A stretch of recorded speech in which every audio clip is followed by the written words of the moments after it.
Awusanibonani babukele emakhaya, sengiphinde ngabuya futhi another episode of Inawubhubhile lumcilo kaZinyanga yabo. Njengoba sisaqhubeka nje nayo indaba yakwi-Durban Business Fair la i-ICC.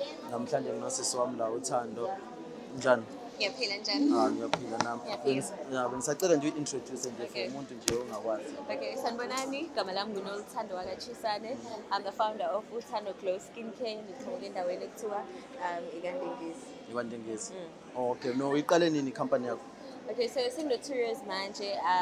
Ngisiza abantu ngey'khumba zabo because nami ngangaba nenkinga yesikhumba ngingakwazi ukuthi ngithole usizo yama-products azokwazi ukuthi angisebenzele. Uma uzobheka ey'tolo kunama-products amaningi for abantu abelungu, awekho ama-products ethu as abantu abamnyama, and lento yama-products it's still new kuthina. Abelungu kade baqala ukusebenzisa oma-serums nani thina it's still new, so I try almost ukuthi noma ngidayisa yona i-product ekusiza abantu but I-educate at the same time ukuze abantu bakwazi ukuthi babe educated ngey'khumba zabo, because uthola ukuthi umuntu akazi nokuthi isikhumba sakhe si-dry noma si-oil, uthola ukuthi usesebenzisa ama-products a-wrong ngoba engayazi ukuthi isikhumba sakhe sinjani. So kule journey yami leya 2 years engiyenzile, ngikwazile ukuthi ngibe ne-office in Durban Central last year, and then this year ngikwazile futhi ukuthi ngibe ne-office in Joburg.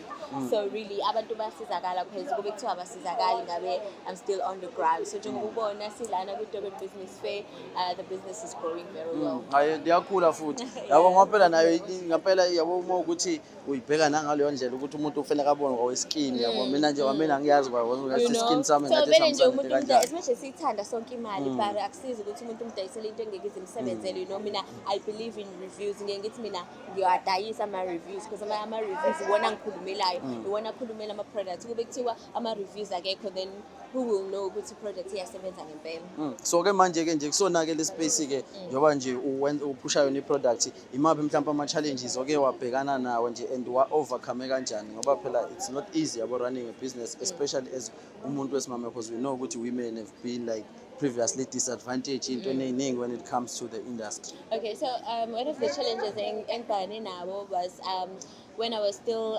ngingakabi nale office, ngangidayisela emgaqweni, thola ukuthi like i-word yabheda, ngasakwazi ukuhlanganela nabantu. Thola ukuthi sometimes bengihlangana nabantu abanye bafika late, ngize ngibuyele late endlini, abantu mhlawumbe bengakhokhi, ngihambe nama-products ngiwathwale ngiye town, bese ngifikile town abasezi yabo. So there was like bit of the challenges. Number 2 i-challenge like ekade inkulu kakhulu ukuthi abantu abafuna ukuthi babe patient ngey'khumba zabo.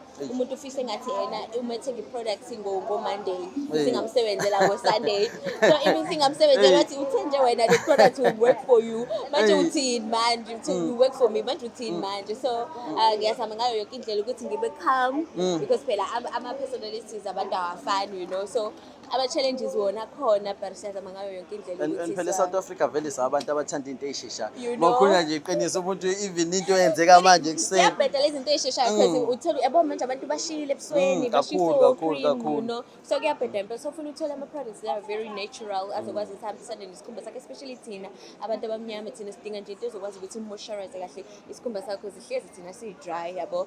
So plus you can't go back. Kunezinto othi mayisezenzekile that you can't go back on. So nina do you also like create wona ama-products noma niyabarecommendela? So we get my ingredients from Joburg, from Cape Town, because the only few I've just realized ukuthi yazi la Durban if singafana mhlawumbe njengaseGold nase-Cape Town, yabo iGold nase-Cape Town ziningi izinto oyitholayo, packaging abekho abantu abenza nje packaging right yabo. So maningi ama-business, and ukuza la ku-Durban Business Fair kukwenza ukuthi nasemqondweni uvuleke, ubone amanye ama-business opportunities akhona ukuthi okay khona ne-business kanje, ngingavala kanje gap, you know. So ziningi izinto ezenzakala, especially when we here yabo, siyakwazi ukuthi like simotivatane as osomabhizinisi abancane, sikwazi ukuthi sikhule as well. Ngoba phela kubalulekile futhi ukuthi sikhule sonke yabo. Kwayilona le point nje oluthintayo lokuthi Cape Town noGoli vele liyafa, ukuthi kubafaka kwabo ngasomthetho it's them kahle coming together, because the only way in business that we gonna succeed uma ukuthi ngampela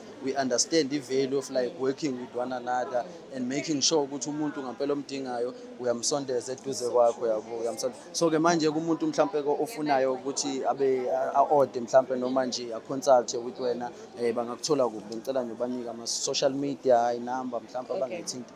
Alright, so into emnandi kakhulu ukuthi thina i-consultation yethu i-free because abantu phela ama-products ayabiza bethu and abantu abakwazi uku-afford ama-dermatologist. So sithe woza noma ungenayo imali uma unenkinga yesikhumba uyakwazi ukuthi usondele kuthina usendele isithombe even if you far uyakwazi usendele isithombe on WhatsApp sikutshela ukuthi yini into engakusiza noma ungangathenga manje but in the later stage usuke usukwazi ukuthi uma ngithola imali ngiyazi ukuthi ngizothengani. And sometimes kuke kufika umuntu nje like esitolo yabo uzwe lapho umuzwa ungathi ngamupha into i-test mahhala because kube khona lento ekuthintayo yabo somabhizinisi you know kube khona lento ekuthintayo ithi lo muntu wazonenkinga yesikhumba nami ngake ngaba nje ngangalithola usizo thola umuntu usumupha nje i-test yabo. So abantu abasondele beze kuthina sikhona ku-West Walk i-office lethu lise 8th floor e816 la eDurban Central bese siba nelinye futhi eJoburg at the Market Building ngase-Carlton Center lise 6th floor e602 naku-WhatsApp ke siyatholakala inamba yethu ithi 081 559 3735 so wiphinda futhi 081 559 3735 kuwo wonke ama-socials uthando Glow Skincare. No, siyabonga kakhulu. Thank you so much. Thank you so much. Nawe uma ukuthi busabukile ngicela wenze sure ukuthi uyamlandela uThando ulandele nane-company yakhe make sure ukuthi uyasebenzisana naye uzithole nje nawe ukuthi ngampela ukuphi because ezinye izinto you can't recover once walentozana. Lumkile Zinyanga signing out. Thank you.